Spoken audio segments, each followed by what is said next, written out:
Bonjour à toutes et à tous, bienvenue dans cette nouvelle vidéo, dans cette nouvelle séance avec Gilika. Alors, aujourd'hui, plusieurs choses à vous dire. Déjà, c'est probablement peut-être l'une des dernières séances qu'on fait avec elle. Alors, vous aurez les séances, celle-ci et les précédentes, je pense que je vais beaucoup poster d'un coup. Actuellement, j'ai pas mal de choses à faire au niveau de mon business par rapport à mes élèves. Et donc, forcément, j'ai privilégié le business plutôt que YouTube. Même si YouTube fait quand même partie d'une partie de mon business, évidemment, mais j'avais pas mal de choses à faire avec mes élèves, donc je me suis concentré sur mes élèves. Donc, c'est pour ça qu'il n'y a pas eu de vidéo depuis un petit moment. Cela n'empêche pas que je les ai quand même filmés. Mais du coup forcément j'ai pris du retard sur le montage, sur le fait de les poster, sur les miniatures, etc. forcément. Donc une chose à la fois, mais elles seront postées, Et j'en profite pour vous dire que du coup, elle vient ma belle. J'en profite pour vous dire que du coup c'est peut-être l'une des dernières séances avec Gilika, alors ou peut-être même la dernière, on verra. Parce que mine de rien, on arrive au bout du délai dont je vous avais parlé, qui me restait 1 mois et demi. On m'a laissé un tout petit peu plus d'un mois et demi, parce que là on a dépassé un peu le mois et demi. Mais voilà, il y a eu des belles choses, il y a eu des belles améliorations, mais à un moment, l'amélioration est retombée, malheureusement. Et c'est le problème de Gilika, c'est que on faisait les mêmes choses, hein, vous avez vu les vidéos, mais malheureusement, elle n'était pas assez disponible. Et il y a des moments où on a beau faire, on peut influencer les chevaux, mais on ne peut pas les contrôler. Donc surtout elle qui a des traumatismes et qui peut vite se blinder la tête. Pour vous dire une petite idée d'aujourd'hui, je voulais juste lui mettre le licol, on veut faire une séance sur la selle, on va essayer de faire ça. Au moment où je mets le licol, où je mets la tétière, elle explose. Donc c'est Gilika, faut pas trop chercher à comprendre. Et forcément pour lui remettre le licol la deuxième fois, c'était encore plus compliqué. Hein, ma belle ? On va voir, on va essayer, si je sens qu'elle n'y est pas, on laissera tomber. Et parce qu'aujourd'hui, mon objectif c'était de faire une séance avec la selle, et de faire des flexions et préparer encore une fois on va dire la flexion plus montoir pour préparer le pied à l'étrier. Mais vu la réaction d'aujourd'hui, je me dis ça va être compliqué. Et du coup, le but de la séance c'était de faire ça, mais d'aller chercher vraiment la décontraction. Elle est encore en train de se décontracter du truc de tout à l'heure. Hein. C'est pour vous dire à quel point c'est compliqué. Donc on va y aller ma belle. Vous voyez, là elle se met encore... Vous voyez, là elle recule, elle panique, elle a peur, elle appréhende alors qu'il n'y a rien du tout. Hein. C'est juste... Je la caresse. Voilà, doucement, ok. Et donc c'est pas grave, si on peut pas avoir notre selle aujourd'hui, en fait c'est dès que je monte un peu le ton, hein. On t'a crié dessus, ah oui. Ce qu'on va venir faire du coup, c'est qu'on va essayer toujours de rester dans notre objectif de la séance, qui est d'aller chercher un maximum de décontraction. Et puis même si on passe pas par la selle, c'est pas grave. Eh bien ma belle, voilà. Alors pour favoriser la décontraction du cheval, il faut soi-même être décontracté, d'accord? Donc ça veut dire avoir une énergie vraiment basse, d'accord? Voilà, elle recule, je vais continuer, voilà. Allez, on va faire comme d'habitude, ma belle. Ouais, c'est bien ça. Très bien, oui, c'est super. Donc, je vais la remettre en confiance tout de suite. Bien, voilà. Super, voilà. Tranquille, tout va bien, ok? Bon, même si on ne fait pas notre objectif, vous allez voir que parfois, il y a des séances comme ça. Et ça vous permettra de voir également comment est-ce qu'on fait quand le cheval est stressé. Et là, elle stresse, elle recule, elle est dans la fuite, elle n'a pas envie d'être là. Elle n'a pas envie de... Vous voyez, elle est vraiment sur le qui-vive. Même là, si je veux la caresser, ça va encore, mais ça reste compliqué. Hein, vous voyez, elle recule, elle est vraiment... Elle n'est pas du tout dans la collaboration, elle est dans l'évitement. Elle est dans l'évitement. Oui, je suis dans l'évitement. Même là, les gratte-gratte, elle les fuit. Doucement. Oui, elle a failli exploser alors que je la gratte. C'est un cas. Hein. Et ça, c'est pas la première fois qu'elle est comme ça. Il y a des moments où, dans sa tête, en fait, le problème, c'est que au moment où je lui ai mis l'école, elle a dû se faire un film d'horreur dans sa tête, comme c'est souvent le cas avec elle. Et du coup, elle a explosé. Et vous connaissez Gilika, si elle explose aujourd'hui, eh bien c'est mort pour la séance. Donc on va quand même essayer d'aller au bout, voir si on peut malgré ça redécomposer. Donc on va essayer de la faire redescendre. Voilà, on va essayer de la mettre en mouvement déjà, la marcher. Dans cette vidéo, je vais essayer de vous montrer du coup comment est-ce qu'on fait. Ce que vous avez vu au tout début de la vidéo, vous avez vu que le cheval était en stress, un stress très fort, proche de l'explosion, alors qu'on n'a rien fait, mais bon, ça c'est Gilika, faut pas trop chercher à comprendre parfois, s'il se passe des trucs dans la tête. Et je vais vous montrer du coup comment est-ce qu'on fait pour redescendre, pour aider le cheval à redescendre. Donc déjà, c'est nous-mêmes redescendre. Vous voyez, je suis pas énervé par la situation, je suis un peu frustré, par la situation parce que j'avais une séance en tête, mais ma frustration ne prend pas le dessus sur mon intention. Mon intention, c'était de travailler à la décontraction, donc c'est ce qu'on va travailler. Alors vous entendez sûrement pas avec la vidéo, mais vous voyez, je me redresse, elle recule, tout ça c'est des signes qu'elle est en stress. Là en fait, elle est sur le qui-vive. Là, on dirait qu'elle dit rien, qu'elle est calme, mais je la connais, ça fait plus d'1 an que je la travaille. Là, je sais qu'elle est sur le qui-vive. Et si je veux faire quelque chose, ça va être une explosion directement. Vous allez voir, aujourd'hui, je vais vouloir m'approcher ici avec la longe. Vous voyez, il y a pourtant, c'est des choses que vous voyez dans les prochaines vidéos. Et on l'a jamais frappé avec la longe ou autre. Hein. Mais c'est des choses que vous voyez dans les autres vidéos. Des fois, je lui lance la longe sur le dos. Voilà, c'est excessif. C'est excessif, c'est ce que je vous disais. Il n'y a rien. Et pourtant, ce que je vous dis, c'est pas un manque d'éducation du cheval. Il y a plein de vidéos où on fait des choses comme ça et on fait des choses encore plus importantes et ça ne crée pas de réaction. Et là, elle est en train de galoper, mais comme une folle, tout simplement, comme si on allait la poignarder. Et donc c'est très énervant, c'est très frustrant, c'est déprimant en fait même, je dirais, d'avoir un cheval comme ça qui moi, on dirait qu'il n'y a pas de cerveau. Mais bon. On va la récupérer et on va recommencer et on va essayer quand même d'aller vers plus de décontraction. Donc là, vous voyez, il n'y a rien eu. Hein. J'ai juste fait un changement de main avec la longe. On devait faire la selle, on le fera pas. On va essayer d'avoir notre changement de main sur la longe comme ça. Et ça nous permettra de voir si on a évolué et réussi à faire descendre la pression. Mais en fait, quand c'est comme ça, avant, j'avais tendance un peu à m'énerver et tout. Et là, en fait, j'ai juste compris que en fait, c'est pas de ma faute. C'est pas de la sienne. C'est de la faute des traumatismes. Et ce qui m'énervait avant, c'était de me dire, je comprends pas, genre je lui ai beaucoup donné et comme si elle avait pas de reconnaissance et du coup c'était frustrant. Et à l'inverse, je m'énervais de moi ne pas réussir à aller là où je voulais. Mais maintenant, quand j'ai compris qu'en fait c'était pas de sa faute ni de la mienne, bah en fait c'est beaucoup plus facile d'accepter les choses et je pense que une des clés que j'ai appris avec cette jument, c'est que il faut jamais prendre les choses personnellement avec les chevaux parce qu'elles ne le sont pas. Donc, enfin je pense du moins. Et du coup, il faut essayer de voir. Donc on va essayer de la ramener et de voir si on peut améliorer ce qu'on vient de voir. Alors oui, tout à l'heure, quand elle a bougé, qu'elle est partie avec la longe, j'ai lâché. Numéro 1 parce que j'ai pas de dents. Et numéro 2 parce que elle, vous avez beau tenir, elle va préférer mourir que de s'arrêter. C'est le gros problème avec cette jument.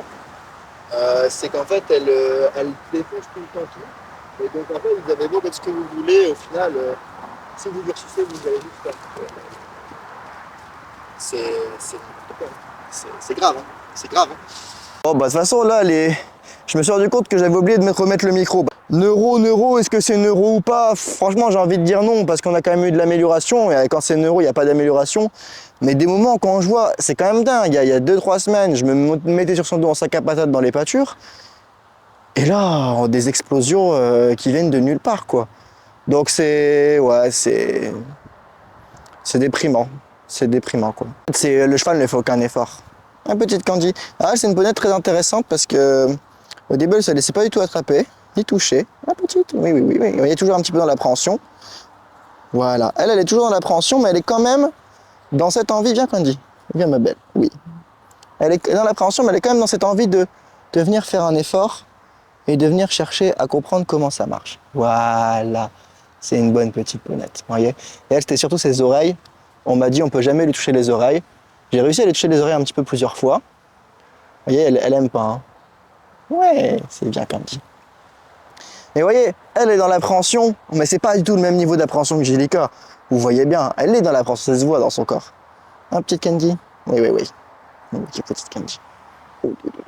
Mais c'est pas encore pareil que Angelica. Angelica, en fait, elle se méfie. Angelica, on a l'impression qu'on va la tuer à chaque truc. Donc j'aime beaucoup cette ponette parce qu'elle est très... Ce que j'aime avec cette ponette-là, c'est qu'elle est très sensible, mais surtout qu'elle est très juste. Elle est très juste. C'est-à-dire que si je suis pas vraiment dans la bonne intention avec elle, ça marchera pas. Par contre, si je me donne à fond et que vraiment je suis entre guillemets parfait dans mon approche, elle va être super. Oui, c'est petite Candy Girl. Oh là là. Alors que Angelica, vous voyez, vous la voyez passer, elle fait des allers-retours. Angelica, même si on est entre guillemets parfait parfois, et on l'a vu, j'ai rien demandé, j'étais super calme, c'est encore abusé. Enfin, je peux comprendre l'excès, sauf que Angelica, c'est un excès émotionnel qui est démesuré. Et là, elle est encore en train de tourner en rond, alors que on voyait bien qu'on est posé, les poneys sont venus, enfin c'est excessif, c'est toujours excessif. Peut-être que si j'ai fait des erreurs, enfin de toute manière on le sait, hein, on le sait que j'ai fait des erreurs, j'ai pas été parfait. Mais comme on dit souvent, c'est pas grave de faire des erreurs, ce qui est grave c'est de pas apprendre. Et on a quand même pris le temps. Je pense que les vidéos montrent à quel point on prend le temps, à quel point on décompose pour vraiment la mettre en confiance. Mais il y a un moment, en fait, je pense, et je pense que c'est la conclusion de toute cette histoire. On a beau bien faire les choses et se donner, si le cheval n'a pas envie et qu'il n'a pas envie d'y mettre du sien, malheureusement, on peut pas avoir plus et on va pas le forcer. Et même, déjà, elle, quand on la force pas, elle dégomme tout. Si on essaye un tout petit peu de l'encadrer un peu plus, elle dégomme tout. Donc c'est... Peut-être qu'elle n'a pas envie, peut-être qu'elle veut rester comme ça, à rien faire, et c'est dommage parce que c'est dommage, c'est juste dommage. Après c'est tout, hein. Moi je le prends pas personnellement. Il y a eu de l'évolution, il y a eu des évolutions, il y a eu des moments vraiment impressionnants où on a vraiment fait des belles choses. J'ai quand même réussi à aller sur son dos, j'ai quand même réussi à aller sur son sac à patates, au montoir, à me placer, à m'asseoir dessus, m'asseoir sur elle accrue. J'ai eu quelques pas sur elle en sac à patates sur le dos. Donc on a eu des belles choses, mais après je pense qu'à un moment, si le cheval n'y met pas du sien, et il y en a, ils vont dire oui, mais les chevaux n'ont pas de volonté, nanani, nanana. Bon, je pense que les gens qui disent ça sont des gens qui manquent un peu d'expérience, je pense, avec les chevaux. Parce que des chevaux peuvent avoir envie et peuvent ne pas avoir envie. Elle, je vois quand elle n'a pas envie, mais après elle n'a jamais, quasiment jamais envie, j'ai dit. La question à se poser, c'est comment faire pour que le cheval ait envie. Donc on va augmenter la motivation, ce qu'on a fait. Elle est encore en train de faire des tours, hein. Vous allez peut-être l'avoir passé sur le côté. Elle est dans un état alors qu'il n'y a rien eu, elle transpire et tout. Ouais, rendez compte un peu, elle transpire alors que rien eu du tout. Et ouais, c'est un cas. C'est un cas. Donc on a fait des très belles choses, c'est clair. Au début, elle se laissait pas toucher, elle se laissait pas approcher. Mais mettre un licol, il a fallu longtemps. Donc c'est l'extérieur, on a beaucoup progressé aussi. Donc même avec les chevaux, elle, dans sa conventionnelle, elle a quand même progressé. Elle se fait plus martyriser par les chevaux, comme c'était le cas au tout début. Donc c'est une jument qui est quand même mieux dans sa tête. C'était un peu l'objectif à la base, c'était de l'aider un peu et de voir un peu ce qu'on pouvait faire. Donc on a réussi à lui améliorer sa vie de cheval avec les chevaux, mais sa vie de cheval avec les humains, ça reste encore compliqué. En tout cas, pour tout ce qui est travail à pied, pour tout ce qui est la marché, etc., ça va. Mais par contre, pour ce qui va être de la montée, etc., c'est très compliqué. Même en longe, hein, elle a énormément progressé en longe, hein, elle se pose beaucoup plus, elle gère plus ses émotions. Donc il y a des belles améliorations, mine de rien. Mais malheureusement, je pense qu'elle n'a pas envie, ou elle n'est pas prête, ou un peu des deux. Et je pense que avant je poussais, mais toujours en prenant le temps quand même d'aller à son rythme, de la respecter, de pas aller trop loin, trop vite. Mais quand je dis pousser, c'était vraiment cette attitude, pas je te force, mais plutôt cette attitude de grand frère bienveillant. En mode, ok Poulette, je sais que tu as peur, je sais que c'est chiant, mais vas-y, on va le faire. On va régler ce problème-là et tu te sentiras beaucoup mieux après. C'était ça mon attitude, c'était pas je force pour prouver ou pour que tu m'obéisses. Ça n'a jamais été ça et vous le voyez. De toute façon, vous le savez, si vous suivez les vidéos depuis le tout début, vous le savez. Donc ouais, l'évolution, elle est là. Donc elle est mieux dans sa tête, elle est mieux avec les chevaux. On peut la déplacer maintenant d'une pâture à l'autre. On n'a plus besoin de lui laisser le licol 24h/24 sur la tête. C'était le cas il y a quelques années maintenant. Enfin quand je dis quelques années, c'est il y a 2 ans quoi. On a fait ce qu'on pouvait, après voilà, j'ai pas envie de forcer le cheval. Honnêtement, pour être honnête avec vous, j'avais de l'ego sur le fait de réussir et d'aller jusqu'au bout. Et en fait, il y a un moment, et dans ces derniers jours où ça se passait un peu moins bien, où je me suis vraiment posé et réfléchi, je me suis dit mais où est ton ego par rapport à tes valeurs? Et en fait, mon ego commençait à affecter sur mes valeurs dans le sens où je devais faire un choix entre soit pousser le truc parce que je suis engagé dans le process ou alors me dire ok là je vois qu'elle est pas prête, je vois qu'elle est pas envie, je vois que ça tourne en rond et lâcher prise sur le truc. Et du coup j'ai décidé de lâcher prise sur ça et je me dis ça fait pas moi de quelqu'un de mauvais. J'avais dit que j'irais au bout avec elle si j'avais tout le temps possible. Je pense encore, hein, je le pense encore. Si j'ai tout le temps possible, je pense que j'irai au bout avec elle. Après, il y a tellement de choses qui sont fluctuantes, dans le sens où quel est l'avenir pour elle si j'y arrive? Parce que elle va construire quelque chose avec moi. Et comme je discutais avec la première personne qui l'a débourré, juste avant de venir ici, en plus on discutait, elle me disait c'est une jument, elle pourra pas faire de club ou autre, il lui faut un cavalier fixe toute sa vie. Et comme je vous ai déjà dit, moi j'ai pas pour projet de la racheter, parce que pourquoi? Parce que j'ai des objectifs quand même derrière sportifs et j'ai pas envie de me retrouver avec plusieurs chevaux et rien ne me garantit que par rapport à mes objectifs, en prenant un autre cheval, j'aurai encore du temps pour elle. Et je vois trop de gens acheter des chevaux par émotion et en fait les chevaux sont délaissés et j'ai pas du tout envie de me retrouver dans cette situation, donc je fais les choses le plus rationnellement possible, j'essaye. Donc tout n'est pas acheté, il y a une belle évolution, il y a eu des beaux moments, c'est clair. Mais si je veux rester aligné avec mes valeurs et ma manière de faire, je pense que je vais m'arrêter là. Parce que je sens qu'elle est pas prête quoi. Et j'ai l'impression que plus je pousse, plus ça va aggraver les choses en fait. C'est tant qu'elle aura vraiment pas cette envie, et je pense qu'elle l'aura peut-être jamais, peut-être qu'elle l'aura pas, mais vous voyez, elle est encore en train de longer les murs. Hein. C'est une dinguerie, hein. C'est une dinguerie hein, de voir ça. Et là, ça y est, elle déconnecte un peu, mais elle est toujours, vous voyez, je vais juste avancer. Ah, vous voyez, c'est excessif, hein. C'est vraiment très très excessif. Hein. Faut pas le prendre personnellement. On retombe juste sur les premières choses que j'ai dit dans les premières vidéos. Hein. Je pense que je l'avais dû dire quelque chose du genre le but c'est de faire avec son envie et pas de la forcer. Et là, j'ai pas envie, je peux la forcer, hein. Ça marcherait. Je pense que ça marcherait, par quoi que, elle pourrait tout défoncer, mais au bout d'un moment, ça finirait par marcher. Parce qu'elle se résignerait, mais c'est pas ce que j'ai envie de faire. Et donc, bah voilà. On s'arrête là. On a essayé. On lui a proposé plusieurs fois. Et elle veut pas, elle veut pas. C'est comme quelqu'un qui veut jamais sortir et qui reste tout le temps chez lui, qui veut pas voir les gens. On propose, mais au bout d'un moment, on propose plus. Hein. Alors il y a deux écoles, il y a ceux qui vont dire qu'il faut continuer à proposer quand même.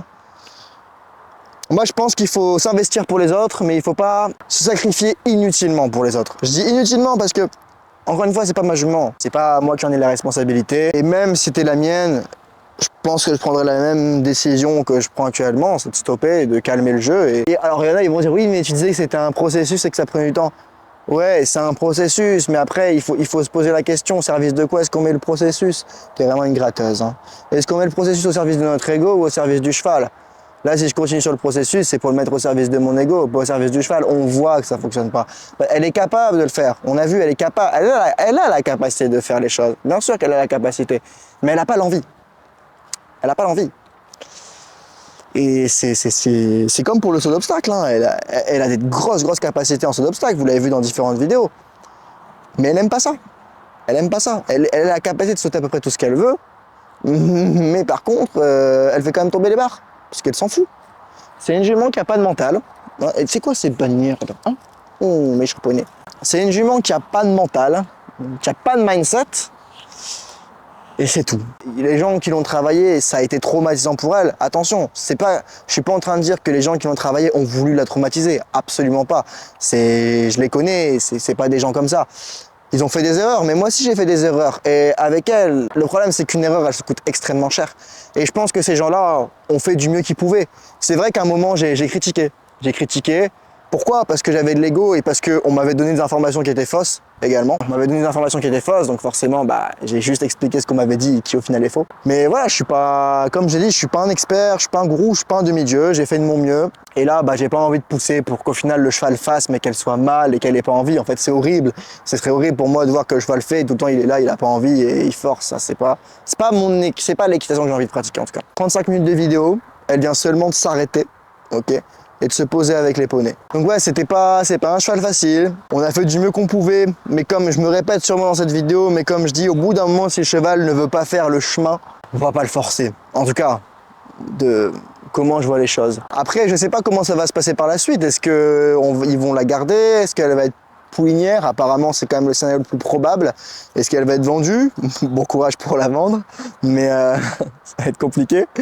Mais ouais, non, je continuerai à la voir, c'est sûr. Après, maintenant, j'ai Lika, mine de rien, on a un petit... T'es vraiment un gratteur. Hein. On a une petite histoire tous les deux quand même avec Gilika, donc on va pas arrêter comme ça du jour au lendemain. Il y a quand même un côté relationnel qui s'est mis en place. Ça veut pas dire que je la laisse tomber. Ça veut encore en train de galoper. Hein. C'est excessif. En fait, ça redevient presque comique. Ça devient presque comique. Donc moi, je continuerai à la voir si j'en ai la possibilité. Et puis voilà, c'est tout. Je m'occuperai encore d'elle. Hein. Je la brosserai, je lui ferai les soins, je donnerai le vermifuge parce que vu que c'est compliqué avec les autres, je continuerai à donner les vermifuges, la journée de pâture, etc. Mais on fera plus, on travaillera plus quoi. Ou des choses très légères, je pense. Peut-être du travail à pied, peut-être un petit peu de longe, même les longues graines, ça la stresse trop, on va arrêter.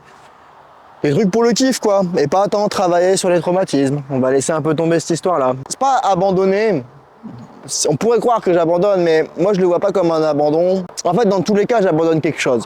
Soit j'abandonne mes valeurs, soit j'abandonne mon ego. Et je préfère abandonner mon ego que mes valeurs, parce que je pense que mes valeurs, c'est ce qui donne du sens à notre vie. Alors il y a d'autres personnes pour qui l'ego donne du sens à leur vie, mais ça finit toujours mal en général. Et je pense que ce qui rend les gens heureux, je le dis souvent, mais c'est de vivre une vie qui a du sens pour eux. Et donc ça a du sens pour moi de le faire comme ça. Peut-être que des gens le verront comme un grand échec et autres. c'est pas grave. C'est pas grave. Donc voilà, bah c'est la fin de cette vidéo. Ben on a pas fait... Je tapais dans les mains à l'exploit. Non, c'est grave. Hein. Donc voilà, c'est la fin de cette vidéo. Peut-être la dernière, on verra. De toute façon, je vais pas vous filmer des autres séances où juste je passe des moments tranquilles avec elle. Il faut savoir faire des choix et il faut savoir lâcher prise. Et c'est un de mes défauts de ne pas savoir lâcher prise. Donc bah, faut profiter de cette opportunité. Et puis de toute manière, je pense que bientôt le propriétaire va me rappeler, me dire que c'est fini ou je ne sais quoi. Puis voilà, ce sera une histoire qui se termine. Peut-être que c'est mieux que ça se termine comme ça, parce que si au final j'ai des bourres et que après c'est quoi l'avenir pour elle, c'est aussi ça la question. Il y a aussi un peu de ça. Si j'arrive et que je vais au bout, c'est quoi la suite pour elle? Rien me garantit. Alors je pense que la stratégie la plus logique, c'est de la vendre à un cavalier et qui aura que elle. Mais si ça se passe mal avec le cavalier, c'est quoi la suite pour elle derrière? Et comment elle va vivre tout ça? Puis il faut être sûr que ce soit un cavalier qui soit dans la bienveillance, parce que Angelica, elle a un potentiel de saut qui est très important quand même. Et donc, est-ce que quelqu'un ne voudra pas dire, ok, je prends le potentiel et je rentre dedans pour la résigner et utiliser en fait le cheval? J'avais cette peur-là en moi aussi.